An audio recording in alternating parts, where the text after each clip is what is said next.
We are back. We are back, and hang on one second, I've just got to get back to, okay, so we're back to our beautiful time in the world where we are allowed and given permission, which I think is actually probably one of the most incredible things, that we're actually given permission to start every day again, and we have to remind ourselves this daily. So Dahlia is actually traveling tomorrow to Australia. So we're hoping that she'll still be able to, that the time zone will work for her to make sure that she's with us on Tuesday, Wednesday, whenever. You know, she's working on her time zone. And the first couple of weeks while she's going to be in isolation, we're going to be there to keep her company. So, you know, we'll have plenty Zooming hours and time, and going to do the mitzvah of kibbud of the aim is certainly one of those things that is absolutely huge. Boker Tov Gila. And it is just so, it actually is just actually quite overwhelming. So one of my friends told me this morning from Israel that the travel things are going to start easing, really, you know, but it's not a simple thing. And we don't really know when and how and when it is going to actually start, but whenever it is, I'm just looking for somebody's name, sorry, one second. Oh, that's why.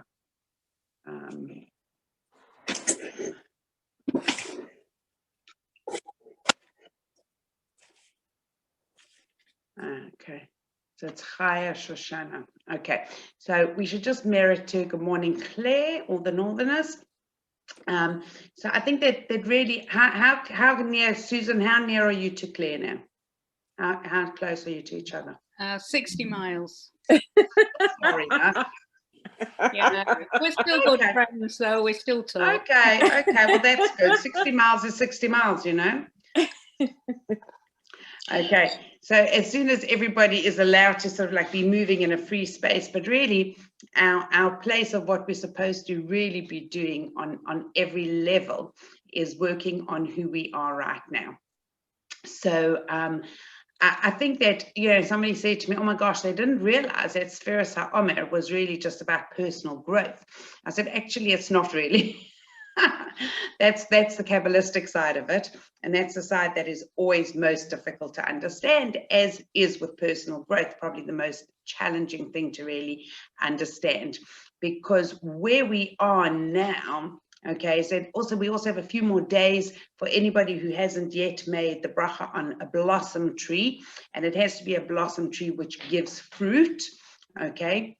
Get the bracha and go and make a bracha before Shabbos, okay? Anytime from now till before Shabbos, make sure it's a tree that produces fruit, and we make a bracha on the blossoms.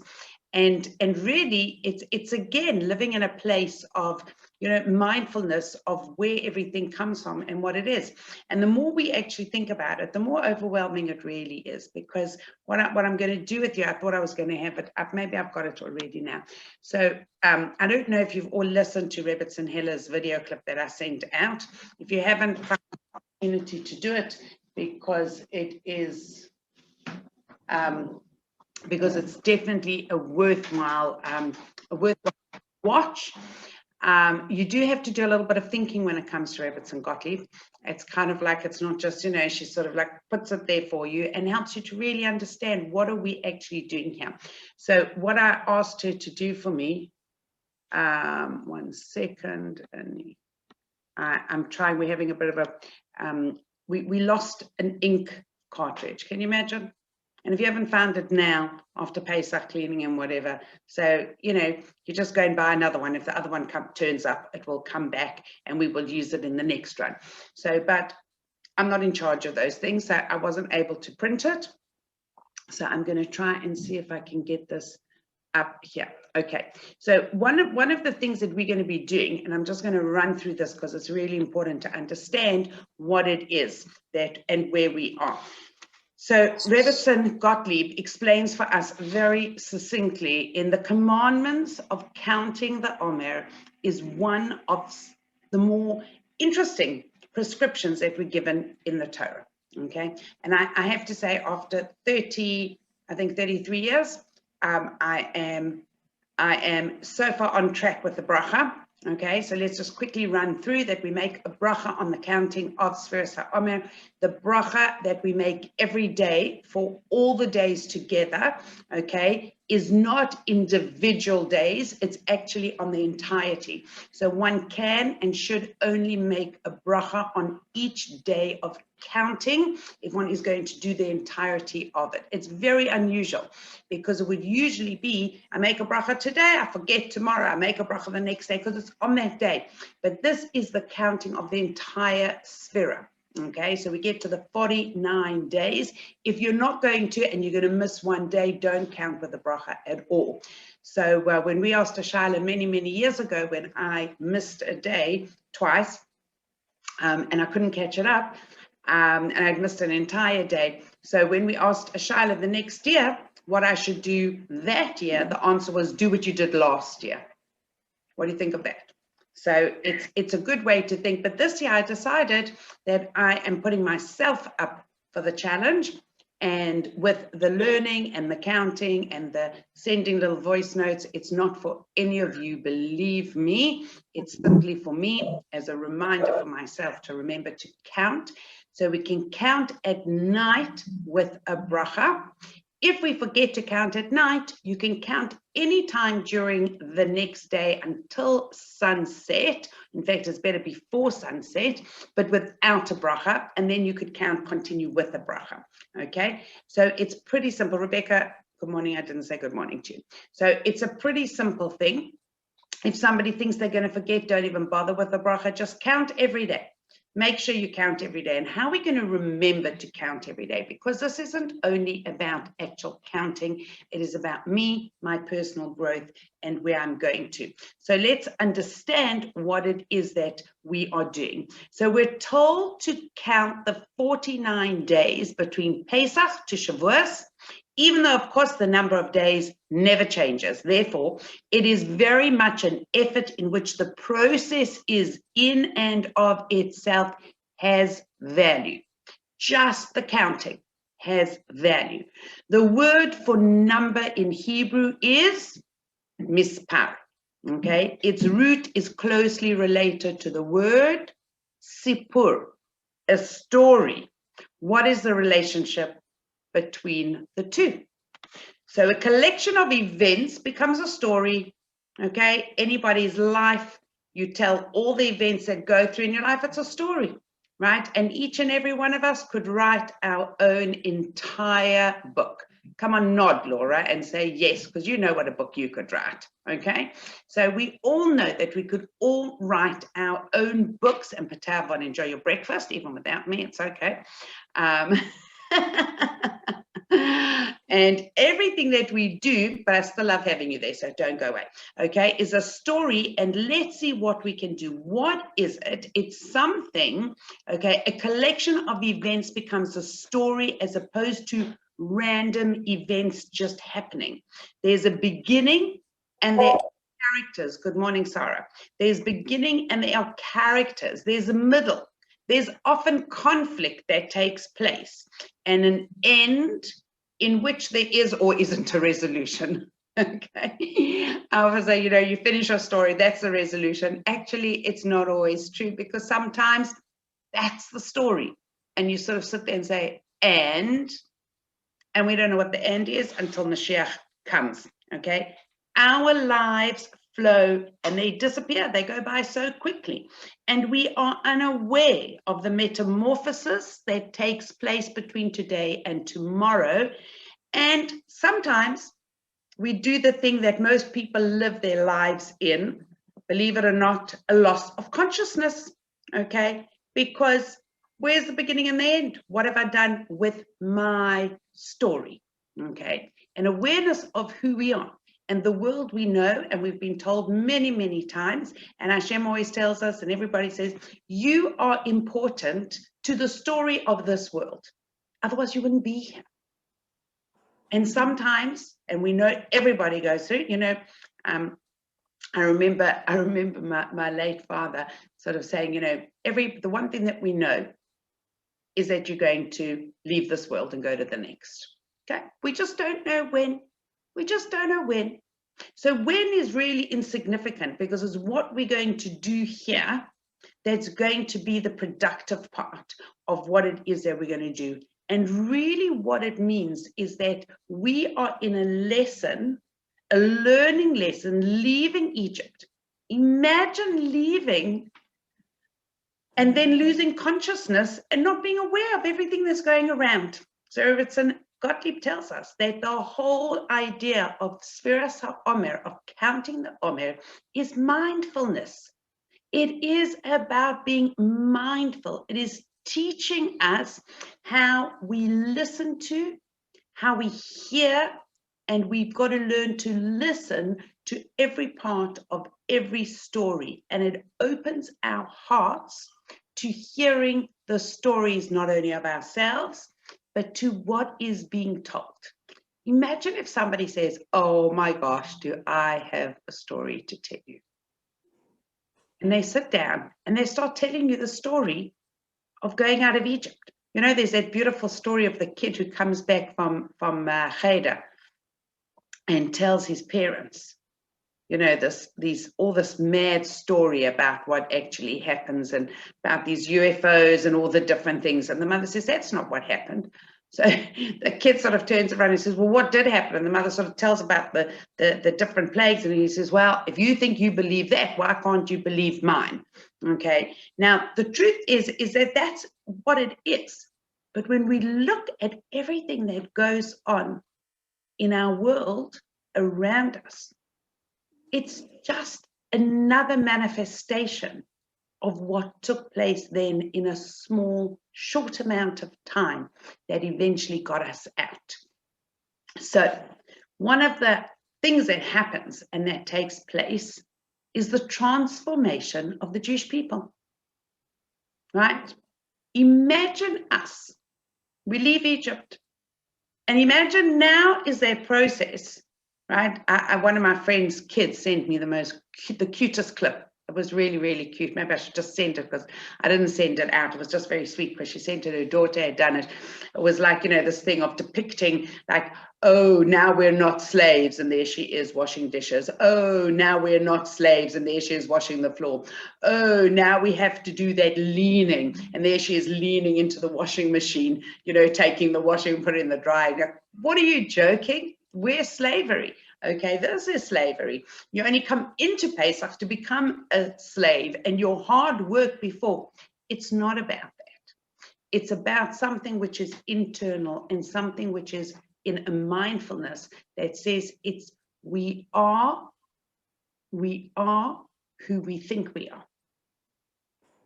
You can be doing the slogging and the work and the hard and moan and groan and complain about our fate and everything in life and how difficult it is, or we can really focus and totally function on everything that is good, that is positive, and what a gift it is to be doing the things that we are given to do. And that becomes the transforming and the transformation of who we are. So she says that what happens now, we realize that there are two stories that take place here. One is the story of the transformation of a nation from being physically freed, okay, at Pesach. And the second is the people on Shavuos who become spiritually free. How do we become spiritually free with this entire heavy load of law? And it's an incredible thing.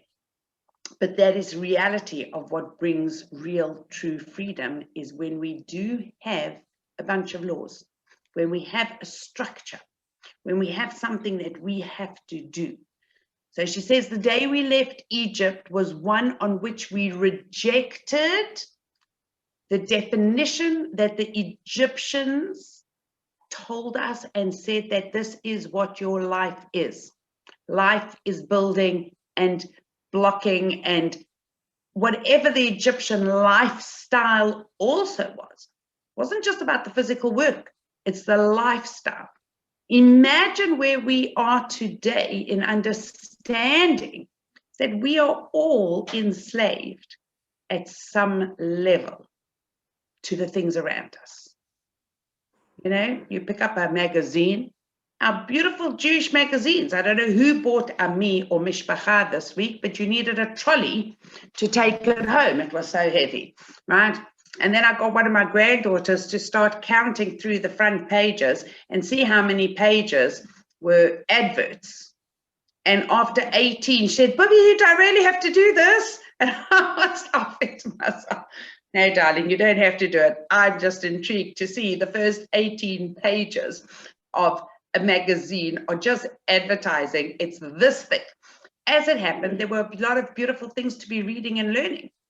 But the fact is that just shows us, right, how enslaved we are to what it is that they want to sell us. You know, all the different things that we need to have and have to have. Otherwise, if you don't have it, I mean, who do you think you are? You know, you can't be anyone if you have not had. My sister sent me, and this is actually, I'm finding it so fascinating. There's a new butcher, I think it's called, I don't know, Well Done. I don't know what it's called actually. It's a butcher in Israel. Glatt kosher, mahadrin, whatever, you know, all the top of the top. So it's a clarity of, I don't know what anybody know the clarity things of the diamonds? You know, it's the clear clarity cuts, whatever, and whatever it is. And so she sent me a video clip, and it's got this fancy music in the back. And there's this advert for this butcher, which actually, when you look at it, it's not a butcher. It actually looks like a jewelry shop. But in the cabinets, you know, there's a bakery across the road from us, a new bakery that just opened called Coco. So if anybody's actually been to Coco, if you drive past Coco, you don't think they're going to sell you bagels and salads and whatever. It's not. That's just not what it is. Really, what it is that it looks like a fancy shop, right? Amen. So in this butcher, it looks like a jewelry cabinet, and the meat that's hanging in the fridge and these big T-bones. Anyway, she said it's very expensive. I said, well, what else do you expect? Anybody that's going to go, if you're either going to look and if you're going to shop, you've got to know that you're going to pay more just because of what it looks like. Okay. So our minds and our lives are taken in. And this was what the Jewish people were saying. We are leaving the Egyptian definition of what our lives can hold, and we were now free to be who we wanted to be. But we didn't yet know of our own process. We didn't know the story yet. It's only when we received the Torah that we found that the channels that could give our souls, our neshamas, expression. Because until you're in a place where you're keeping a positive mitzvah and you're doing a commandment that you're doing, you don't know what that feels like.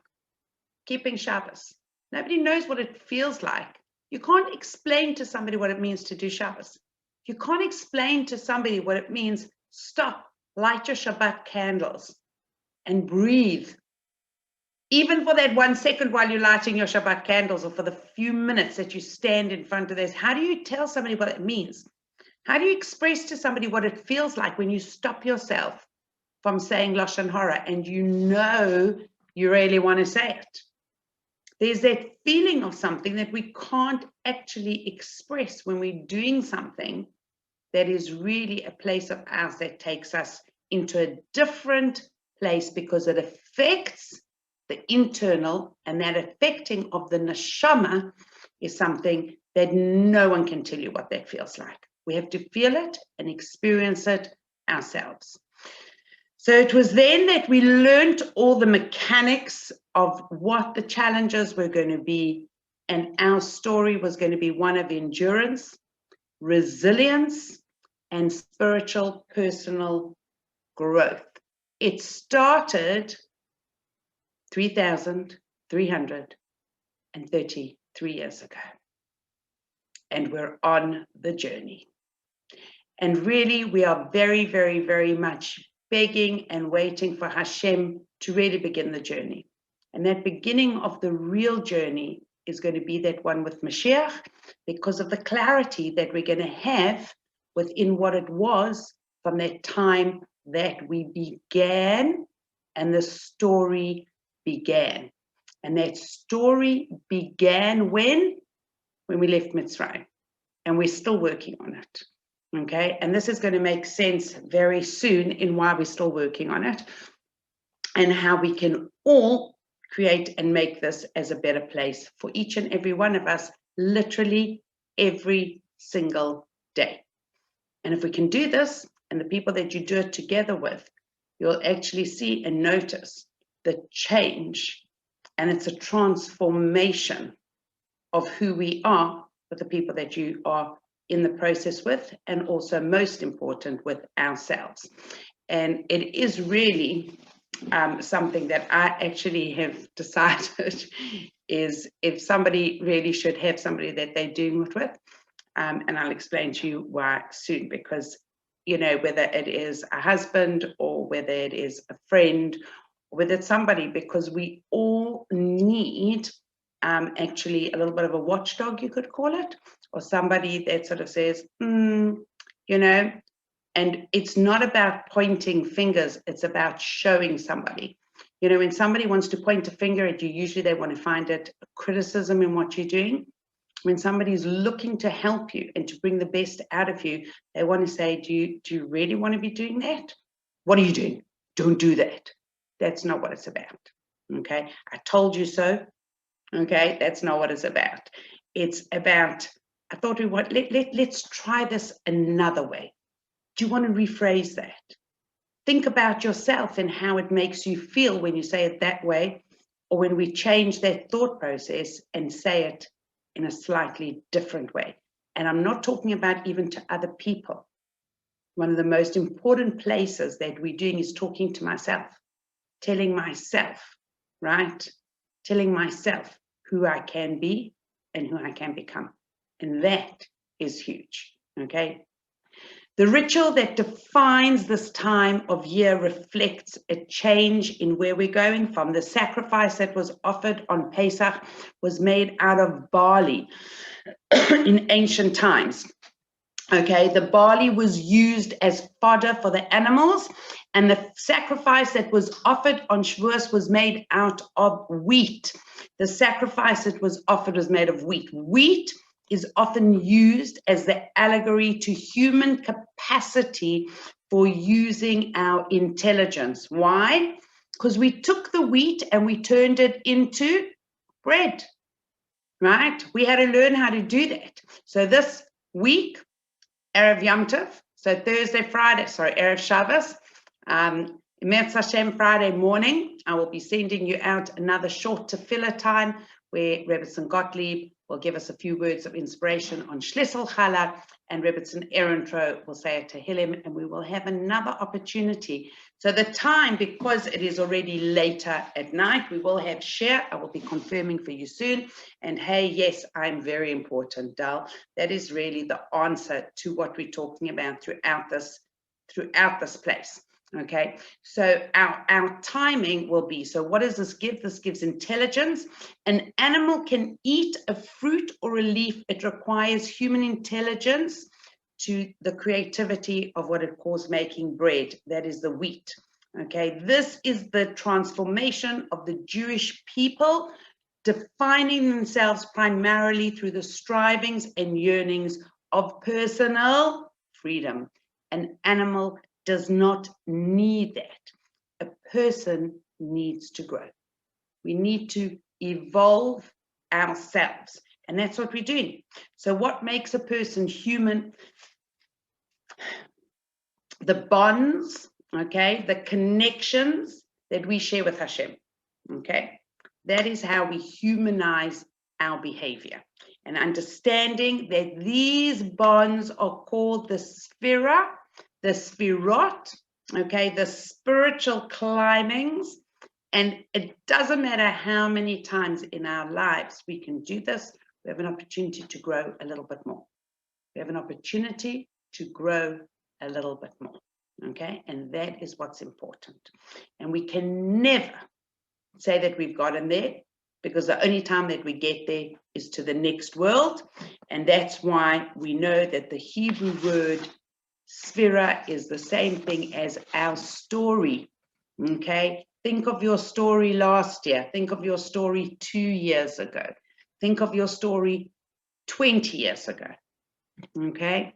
Just think about not even in the physical places where we were, but spiritually, okay? Because that is really what we have that connects us, the spirituality of who we are and where we are. And it means, and this is the place where we talk about the understanding of the umbilical cord. When a child is born and the umbilical cord, and Hashem takes that cord, and what does he do? He breathes into it. It's the neshima that activates the neshama and gives each and every one of us something called godliness. Okay, it's there. The fact that we breathe means that Hashem is in us. Okay, just that fact that you wake up in the morning and you say Modani lefanecha in a different way today or tomorrow. And you wake up in the morning and you say, thank you, Hashem, for giving me another opportunity today to become a better person. Thank you, Hashem, for giving me the opportunity again to transform myself. Thank you, Hashem, for giving me the opportunity today to recognize who I am and who I can become. And I'm not talking about the doctor, the dentist, the OBE, the MBE, or whatever it is, because at the end of the day, when you take anything of that away, it's only thing that we're left with is me, myself, and I. And I think that that is something which we have to really, really focus on and see where this year, okay, or today, I'm going to make myself into somebody just a little bit more connected to Hashem, okay? And connection to Hashem is through an activity, okay, and a thought process. So even if it's not a physical activity, it's through my thought process, and we can do this every day. So the earlier presentation and the concept of this is Kabbalistic. So please tell everybody that you learn Kabbalah, okay? And and then you can turn yourself into the real Kabbalistic center, okay? Not the ones that are the fake ones, which are frighteningly scary. Somebody said to me that a close family member teaches Kabbalah through the Kabbalah center, and I'm thinking, like, the woman doesn't even know what kashrus is. You know, she doesn't do anything. And there was times even at the mikveh in St. John's Wood where people from the Kabbalah center would actually be sent there to go to the mikveh, and that's their conversion. And you can't just, mikveh lady's there and she thinks, like, she doesn't know. Why would you know? Somebody comes there, they've got their appointment, they do whatever. And then it happened actually one Friday night where a woman missed her appointment or missed the time, and then she went looking for the Rebbitzin. And I can't remember which exact Rebbitzin it was, and if it was there or even another mikveh, but it could have even been Maid of Vale, I can't remember. And she said, where were you? So she said, what do you mean? So she said, well, I came to the mikveh and there was nobody there. So I was sent here to your home to find you. She says, well, who are you? And she starts finding, and then she finds out that actually the Kabbalah center send people to mikveh and tell them that that's their conversion, right? So it's kind of like, and we have to be realistic about this, right? Because why do people want to do this? Why do we think anybody wants to go and learn Kabbalah? Okay, you know why? Because they're searching for something more. People are searching for something more. And everybody wants to feel connected to someone or something. So imagine the gift that we have, that we've been given. We've been given the gift of Torah. We've been given the stunning, beautiful gift of Torah that tells us how to be connected and how to recreate ourselves and make ourselves, each and every one of us, feel like we have somewhere to go to. So the first time that this is actually brought down, there's a book called the Sefer Yetzirah, okay, the Book of Formation, which is attributed to Abraham, okay, and there are over 1,000 commentaries, okay, on this book, the Sefer Yetzirah, and it remains one of the most esoteric of all of our Sfarim, all of our books that we actually learn from in understanding Hashem's nature. And that's what we're trying to emulate, okay? So Rav Yitzchak Luria, where you're all going to come with me in Mirza Hashem, and we're going to be able to go pray at Daven at his kever, the Ari HaKadosh. He was the one that really brought us this whole beautiful Kabbalistic works, which we don't and we're not learning. Okay, I'm just telling you that now. We're just learning the stories and the things and the way we're supposed to.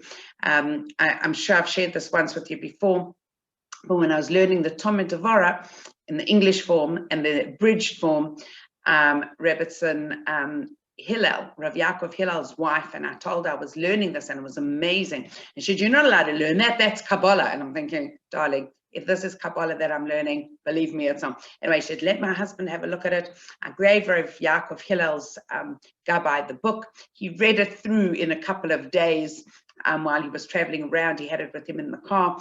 And I got the authorization to say, yes, you can learn this. Don't worry, you're not learning Kabbalah. So I said, so what's the real problem with learning Kabbalah? What is the real thing? He says, because all the beginnings are so inspirational and inspiring and make you feel that you want to do more.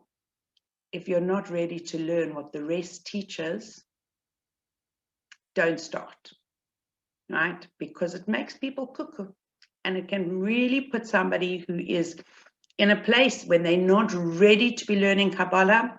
They should not be learning Kabbalah. We don't understand what it is that they're learning. And luckily for us, we have it all brought down and taught to us through a way that we can at least access the tiniest tip of the mountain of the inspirational part, okay? And that's what we need to be doing. So we're going to be going through, and all of you already are familiar with the ladder that we're going to be climbing. And we are going to be elevating and utilizing this time to really internalize and to transform who we are from leaving Egypt to receiving the Torah on Shavuos. And it means that every year you will receive the Torah on Shavuos as a new person, because that's what we do. We're transforming ourselves, okay? And the more, if you find one moment in your day, in your week, in any time that you recognize that your reaction or your behavior was slightly different, you consider that a huge personal achievement, okay? It's huge. And that's what we have to see for ourselves. And just focus on that. Focus on a place that I can say, I want to do one thing this week. Just one thing this week, and a few moments in that time, okay? And that is really important. So we're going to just quickly go through chesed, kindness, gvura, strength, tiferes, beauty, netzach, infinity, hod, gratitude, foundation, yesod, foundation, and malchus, okay, which is godliness. Now, where is, I took it down. Okay, I'm not going to waste your time and my time. So, the last couple of years, got it. You see, Hashem, he hides things and then he says, look a little bit harder and you're going to find it. So, the last few years, I have been working through Rabbi Yaakov Haber's book. Some of you might have bought it already. On the spheres, and I think that is really important for us to have a watch how it is, and this is what Rebbetzin Hiller actually explains to us, okay, is that actually each sphere is connected to the body, okay, and chesed is the right hand, gvura is the left hand, and each is the fingers with the arm that connects and how we do it. And then when we put it all together, okay, we put it in a place all together, it means that we are taking our entirety of our body and it's going into what we call a basin, to the base, okay, of Malchus, of kingship. And we are going to get to that place where we're going to be able to crown, sorry, just 1 second. 1 second, 1 second.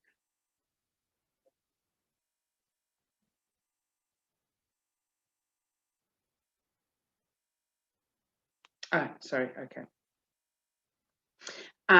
Just that we have a place, okay, that we're putting all this energy in, and it is going to come to the crowning glory of the human body, because we're the physical manifestation of all the spirituality, okay? So we get the picture of that, and we can understand that every day we have something that we can do. And then this year, we are gifted with another book, okay? And I do say, like, you know, all those years ago when Reb Hella put out her book, Here You Are, okay, and explaining the simplicity of each sphere, it's actually just a huge thing for us to do, because we can just put it into action, okay? So when we talk about chesed, we're going to recap and understand that what is chesed. That was week 1. Okay, we've already finished week 1. Okay, so it is, while the drives of the body are towards oneself, those of the soul are directed outwards towards others. Okay, we love those to whom we give because they validate our spirituality. Okay, why do we love somebody who do we give to? They validate our spirituality. We see our highest self in a person who we give to, okay? And that is why in a frustrating relationship, when a person wants to give to somebody and the person is not good at receiving, you get into a very frustrating place, because if you want to fill my coffee mug, but there's a lid on it, okay, you can't fill it. So you want to fill somebody else by giving to them, but there's a lid they won't allow to receive and to accept. You can't give to a person who thinks they need nothing, okay? You can only give to somebody who recognizes that they have a need. And when we give, that fills that need, and it fills it spiritually or physically. That nurturing can be spiritual, emotional, or physical. Okay, and that's why also emotional intelligence is such an important part of our world. Okay, somebody just told me this morning, I was just looking at that message, and she says, you know, there's a family and they're having a very, it's challenging time. Somebody's not well and it's been very challenging. And the husband of the daughter doesn't know what to, you know, like, what should I do? What can I do? What can I do? So it was Baruch Hashem, he asked his mother and didn't go on his own thought process, like, you know, trying to protect her and don't go and do this and that. And she said, just what you have to do is just allow her to be as much as she wants to be, you know, with the family, and make everything else easier. I said, you're a clever mummy. Just tell him that, pay for more cleaning help, make sure that you get food in, just all the things that are physically and emotionally even draining. The thought of going shopping when you're going through a challenging time is just horrendous. Like, who wants to go shopping? You know, just, I'm happy to have my shopping bought, but without making a big deal of it. Just do it, okay? Just be the support, just do those things. And when a person is prepared to receive that and say, oh my gosh, thank you for doing that, I really appreciate it, that validates, okay, that spiritual connection. But imagine going to all the effort and all the energy and doing the shopping and easing the cooking and helping with the cleaning and taking all those things away, and the person says, well, actually, I don't need that, right? It just is like, it can't validate you, because then you feel like you've done something wrong, okay? But when we do chesed in a way, and chesed by doing and chesed by receiving, okay, when we receive it and we do it, then that's where it reflects, okay? And that's why in a relationship where we can reflect each other in the positive, the learning together, the growing together, the doing for each other, and it doesn't make a difference who it's with. It's with anybody that you want to create some kind of bond with. Okay, we're going through the week now of that beautiful week of Gvura. And Gvura is discipline or empowerment. Okay, we can take it in both ways. And this refers to empowering the soul, the neshama, to overcome an obstacle that stands before us. Okay, we have capacity to live for the sake of our goals and to make sacrifices to attain them. The ultimate goal of every Jew is to be, believe it or not, just a source of light, a source of light. Okay, and we are the Or Lagoyim. We are the light unto the other nations. Okay, but how do we do this? We submit our egos and we submit our desires to Hashem's truth. Hashem's truth is the Torah, the halacha, and the Torah. And we are learning for the Refuah Shalema for all those who need it, including Hanoch ben Blimelam and Sarah Bas Basha. Okay, and when we learn the Sferos, I always say we're learning also for Perla Bas Shmuel. So we should just continue with everything that we do. Every time when you have a thought of somebody that you want to do something for them, whether it's refuahs, Yeshuas, okay, we all need to be our Yeshuas of all the things that we need. We just have it in mind and we say, you know, right for this moment. Don't put it past that moment, okay, because we don't want to test ourselves further than that. I told my grandchildren yesterday, two of my granddaughters, if you see Bubby eating anything that she shouldn't, okay, you must tell her. Like, don't say Bubby, like, you know, just say, Bubby, are you sure you? I said, so just remind yourselves that I'm allowed to have cream cake and borekas and chips, and I'm not allowed to have carrots and cucumbers and tomatoes. And they both looked at me as if like, did you get that wrong? So I said, what? I said, well, that's not going to work. And then I was like, work for what? You know, the mean Bubby. Okay. And really it was funny because, you know, kind of the thing that we think we all know all, right? Internally, we know how we're supposed to behave. Internally, we know what we're supposed to do. Internally, we know that we're supposed to be nice and kind. Internally, we know that we're supposed to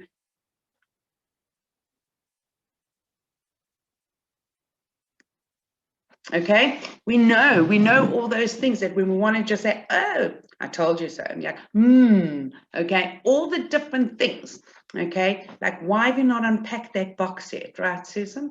It's not the boxes that you haven't unpacked, it's only the boxes other people haven't unpacked. It's like amazing, you know, it's so easy, you know, like why is it so easy always to see everything else? You know, rather than, and the funny part is that everybody has kind of like the same moans and groans, you know, why they don't do that, why this one does it. Well, you know, it's nature, and there's certain things that are easier for all of us. So it's not worth fighting the things that aren't. It's only worth working with the things that we know that we're okay at, okay? Start first with the things that we are good with, and let's make this into our goal. So every day, okay, every day you're going to get, I'm going to send this to everybody. I'm going to put it on the group.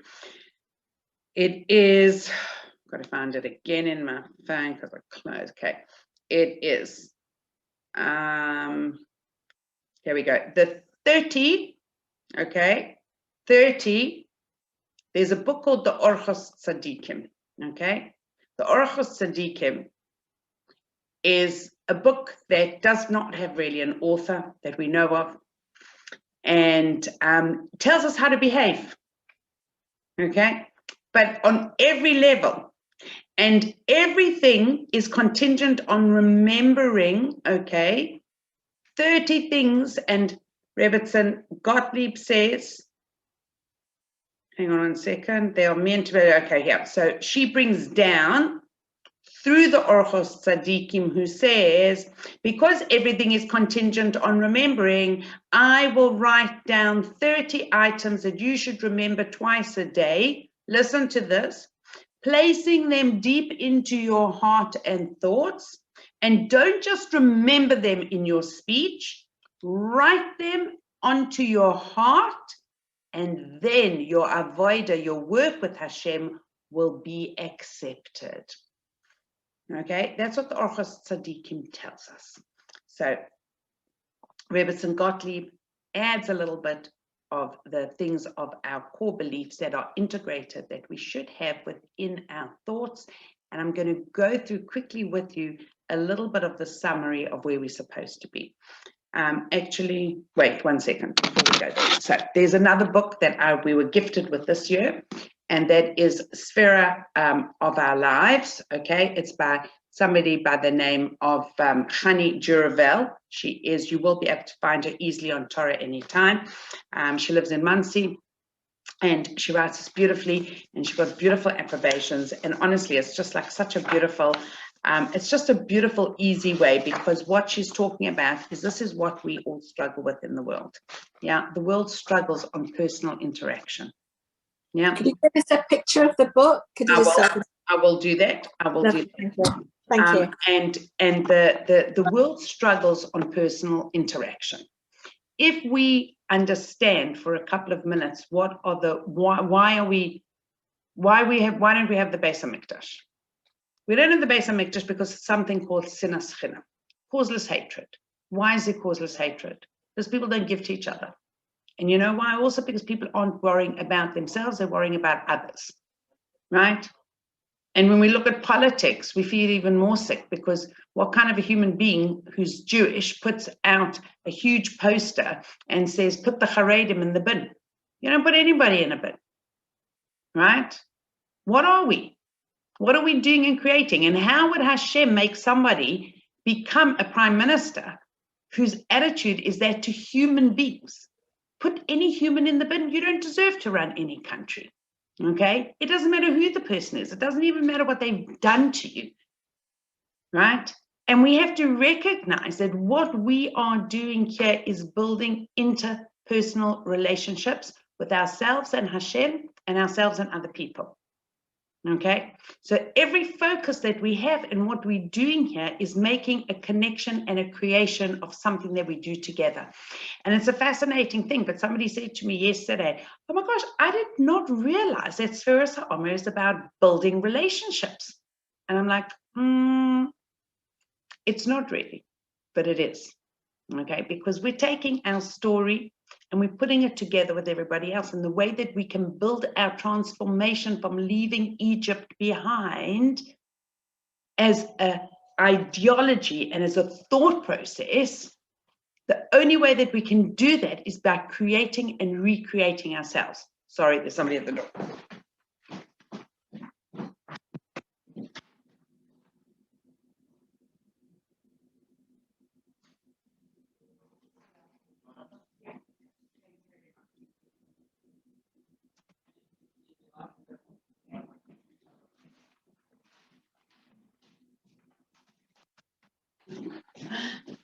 Okay, so what does it mean? And even that, you know, what do we say? The door goes. Well, who's supposed to go to the door? Me or okay? It's okay, right? Because obviously me. So it's kind of like it's okay. So even that place. So Chani Juravel brings down a beautiful way in how we need. Okay, we need to be working on the relationship. We're talking about ourselves and other people. You can choose whoever you want to be working on a relationship with. Okay, that's your choice. And you have to actually know and understand that even working on a relationship, okay, with somebody you can do by yourself. You can do by yourself. It is not contingent on the other person. Okay, we all want a response, and we all want to be responded to positively through our work that we do, but it is not contingent on another person. It is contingent solely on ourselves. And even if it means that we have to build ourselves, okay, and we are constantly building ourselves, we need to build ourselves in a place of also of resilience. And it doesn't mean like somebody else should not affect how I feel about myself. Okay, that's very hard, but that is pure self-esteem. When somebody thinks of you as something, and they even say, you know, sticks and stones may break my bones, but words will never harm me. Sticks and stones can break your bones, but words go very deep into the internal part of the neshama, and they affect people much more than the sticks and stones. okay? And that's why when people say things about people and to people, use nice words. Use kind words, be kind. And that's not about building them, that's about building you, because you're a kind person, because we're careful of what we say, because your nice, kind word can change their story, okay? Anybody who works in schools and works with kids and sees, you can tell somebody how awful they are and how rubbish they are and how they're never going to succeed, right? And for the few who say, I'll show you, and they do, that's okay. But many drown along the way because they don't think. They recognize, well, my teacher always told me I'm rubbish, I'm unintelligent, I'll never make anything of myself, and that's who they become. You know, so we have to build that ourselves. So understanding who we are and where we do. What are our actions of the things that we want to work with? So when we look, okay, in Gvura, what is the idea of Gvura? And I think it's really something which is really important for all of us to understand, that we have to come from a place of strength, even when it means that it's hard for us to do this. This is in child rearing, this is in relationships, this is even in puppy training, because Laura can tell you, if you let your puppy make whatever they want in the house, they will continue to do that, okay? And all the different things, everything that we do in the world, okay? And I had my puppy, whatever you call it, visiting yesterday. And I have to tell you, they are so cute, my gosh. As long as they're going home afterwards, I'm okay, okay? But he is so cute. And then I'm just like, don't let him piss on my carpets, okay? Take him into the garden. It's kind of like a place of, but with anything and everything, it needs limitations. You can have everything, and that's Gvura. And that's why we have to understand, okay, how important it is. So I want to tell you this because it's an important thing to understand. So Mrs. Duravel tells, she says she works with kids, and she says she'll never forget the pain of a 17-year-old coming to work with her on what was already a pretty unmanageable internet addiction. She was devastated about having crossed lines that she never imagined crossing, and as driven as she was to change, she was overwhelmed about the process ahead of her. She described her home as super open and relaxed. Her parents always said that they believed in their kids and in the ability to do the right thing on their own. And she said, what were my parents thinking when they trusted me that much? She wanted discipline. She wanted Gvura. She wanted the parents who struggle to put their own boundaries. She said it was lazy parenting. Lazy parenting. And there are sometimes things that we look at ourselves and we think to ourselves, you know, how much of a step do we need to take in a place of Gvura? It takes much more strength to discipline than it does to give in, okay? And we know that. And as we work now and we see, like, where do I have to place this Gvura on our relationships? Where do I put the Gvura into who I am? How do I make sure, right? Look at Sarah Imenu. Sarah Imenu was the matriarch that said, Hagar goes. Yishmael is a bad influence. That takes a lot more strength to do such a thing than to just say, okay, don't worry, don't worry, don't worry. Okay, and we all know that. We need to be able to aim honestly, and we have to without judging, and we need to discipline ourselves, and we need to understand that a critic who is comfortable with put downs and basks in others' failures, or your inner self-critic who claims to be keeping you in check, but really puts you down, neither is doing you a favor.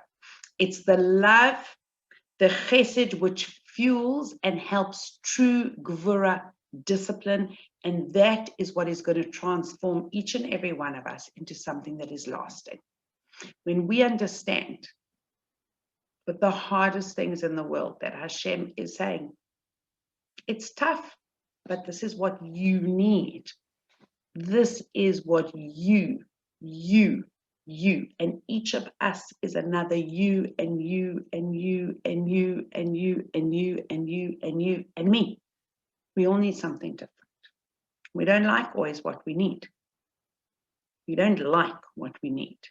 But at the end of the day, we have to be able to look honestly, and we have to be able to love and discipline both ourselves and others. And we have to see how different the discipline feels and sounds for another person, and then we can apply it to ourselves. Okay? But when we look at ourselves and we understand that this is a process of taking us to a place where we can accept Torah, you know? I mean, we look at some of the Torah halachas and we look at some of the things, we think like, what was Hashem thinking? What was he thinking? I can't do that. And you know what the honest truth is? What was Hashem thinking? Of course I can. Oh my gosh, it's a bit hard, but actually, I'm going to get there. And I think that that is probably the difficult part of this time period. But if every day, and I'm going to forward the list of the 30 things that we'll go through, you can read through them, and we'll continue talking about it again next week. But when we put it into me, myself, and I, and eventually this is how I'm going to build myself to be the best that I can be, then that's all that counts. Because the only one that we're responsible for the end of days is you, and I'm responsible for me. And I'm going to stand in my judgment, and each of you are going to be in yours. And Hashem's going to say, okay, let's see, guys. Okay? And I do believe that each of us will have a place where we can look to something which is more positive and good.